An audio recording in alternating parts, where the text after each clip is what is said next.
This evening's event is to celebrate the completion of the 22nd World Memory Championship, which finished exactly a week ago.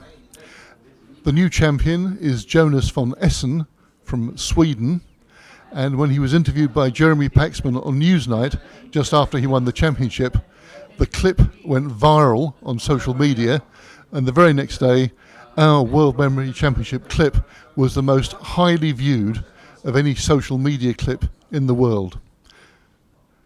The World Memory Championship has been started in 1991 by myself and Tony Buzan, and this evening many of the officials, the founders, Dominic O'Brien, 8 times World Memory Champion, are gathering here together at the very kind invitation of Professor Dr. Ahmed Ali Khan to celebrate the successful completion of the championship.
"33 countries with speaking 22 languages, with 122 gifted brains battle for God for one brain, and this was an outstanding success. And in view of this, we have organized tonight's dinner at the historical Royal Society of Medicine, which is also known as House of Wisdom or Baitul Hikmat of 200 years old, where we had famous people like Darwin, Dickens, Freud, and Michael Crawford, and of course myself as a fellow of this society. So we just want to carry on this tradition of building relationship with the Brain Trust, to open a chapter, especially for developing countries like Pakistan. I just came back a couple of weeks ago, and where we have heard the story of Malala Yousafzai, which is well known to you, the sacrifices which are being made in all the developing countries in the world, as said by White House, that on every continent there is a girl who will go on to change the shape of the world. Good evening. Welcome to Professor Dr. Ahmed Ali Khan's wonderful celebration of the successful completion of the World Memory Championship last week. I'd like a big hand for the doctor.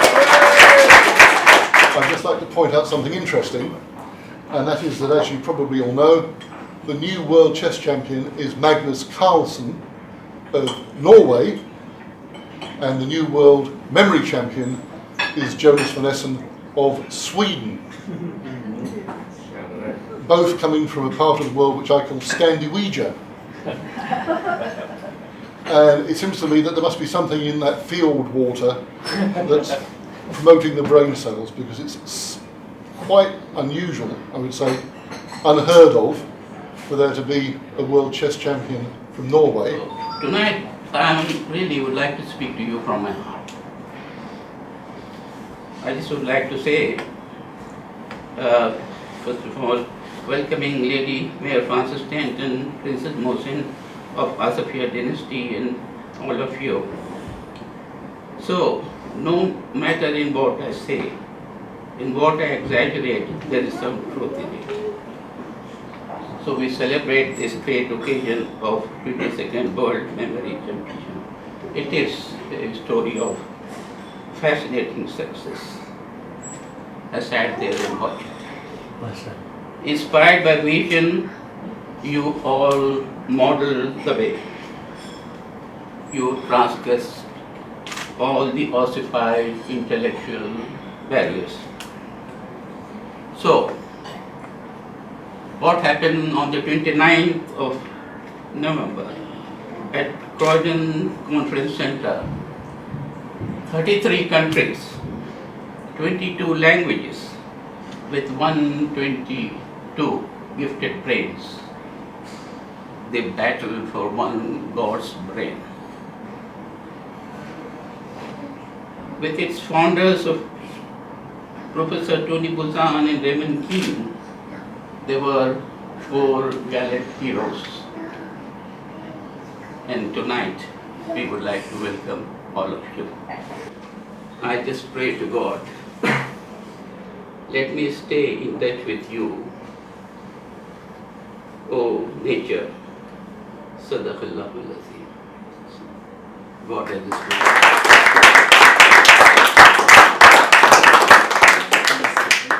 The Memory Championships are a magical event. As I travel around the world, my constant request of people was, what are the main problems you have using your brain? What are your main goals? And in every culture, everywhere, the main problems were memory and the forgetting, the unreliability of it, the afraid of losing it as one progressed through life.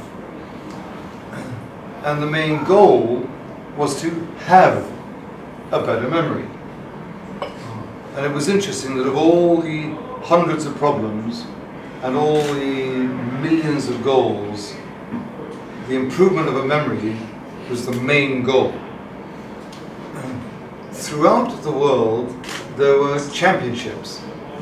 And the championships included, obviously, chess, they included soccer, they included tiddlywinks, they included fingernail length growing, they included picking up peanuts with chopsticks to see how fast they could do it.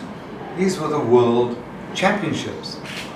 And the one missing championship was memory. There was no competition. And it was assumed increasingly throughout society, all nations, that memory was increasingly less relevant because it was boring, it was dull, it was academically devastating, it was mechanical, it was filing, it was grey, monochromatically linear, that it was irrelevant. And the reason why all those previous thoughts were held was because none of those individuals knew what a memory actually was. That memory was a universe gift, a God-given gift to us of the ability to vacuum, to suck in, to draw in all the gifts from the universe and to be able to play with them, the kindergarten of the universe, to play with it. And when playing with it, in other words, investing energy into memory, that generated creativity, it generated self-confidence, it generated, if you like, the muscle of the mind expanding and developing. My memory of this evening is von Restorffia. And in the theory of memory, the research always confirms that the brain will remember anything which stands out, anything which is uniquely different. And the evening you have hosted tonight, generated tonight, inspired tonight, is von Restorffia. And so, thank you. And thank you, everybody who is making these dreams come true. And thank you, everybody who is focusing on your memory, the fact that you can also participate, that you can understand, that you can help become ambassadors of the brain to help everybody on the planet realize what astonishing potential you and everyone in this beautiful evening, same potential that we all have together. Thank you, thank you.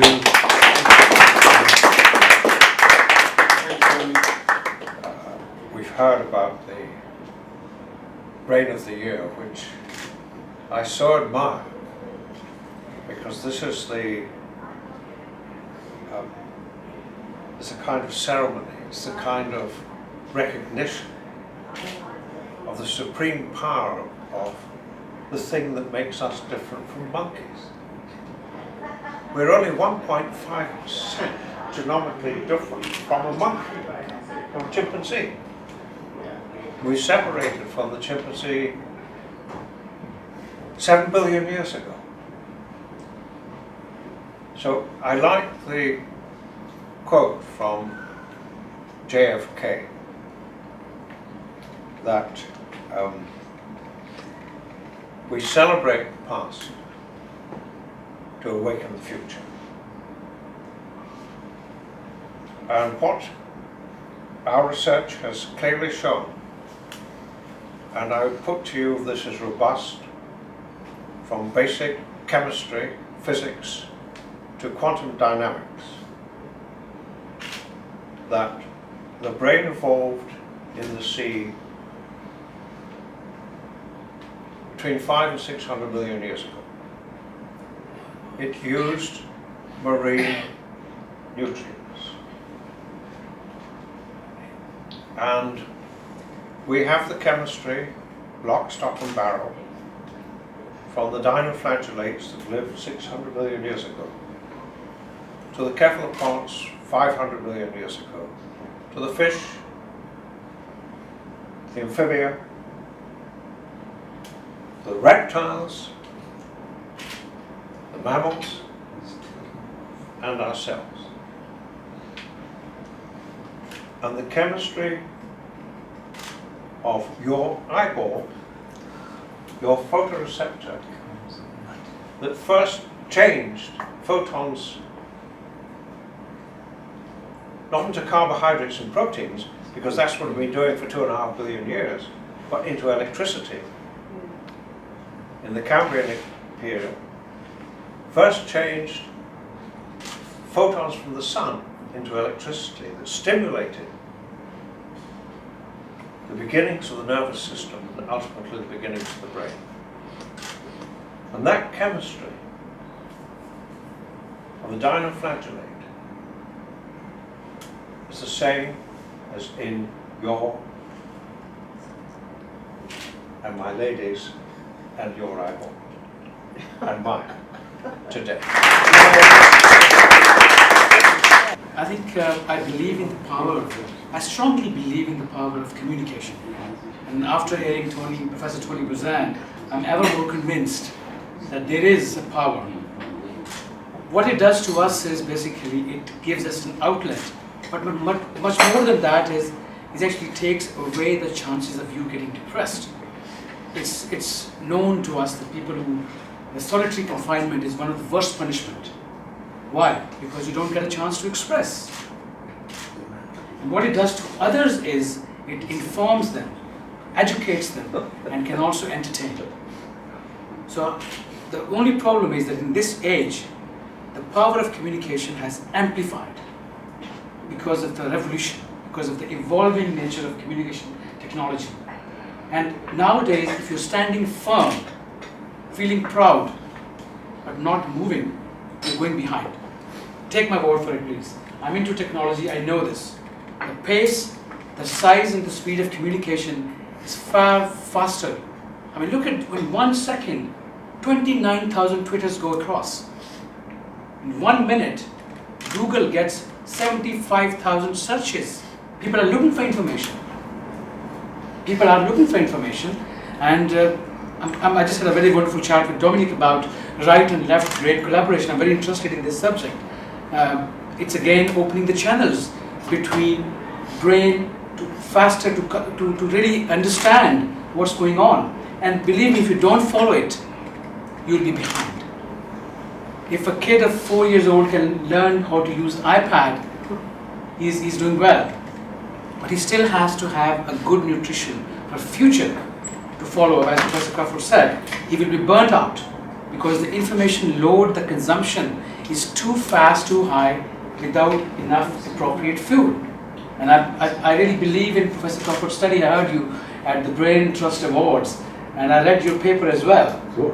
And I think it's something which we should be really rightly warned of. We need to really look into this. So my attempt of TVapex is to really provide a communication channel for the people who are ordinary. They can be on the TV, they can feel good, they can communicate, they can be heard, they can have a mic and talk to the world. Thank you again. Thank you, Professor. Thank you, everybody.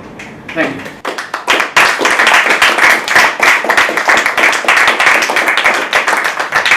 Let me say this about the World Championship of Memory.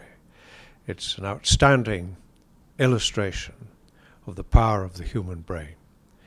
And the beauty of it is that so many people can engage in the activity that's involved in these memory championships with quite prodigious feats and achievements.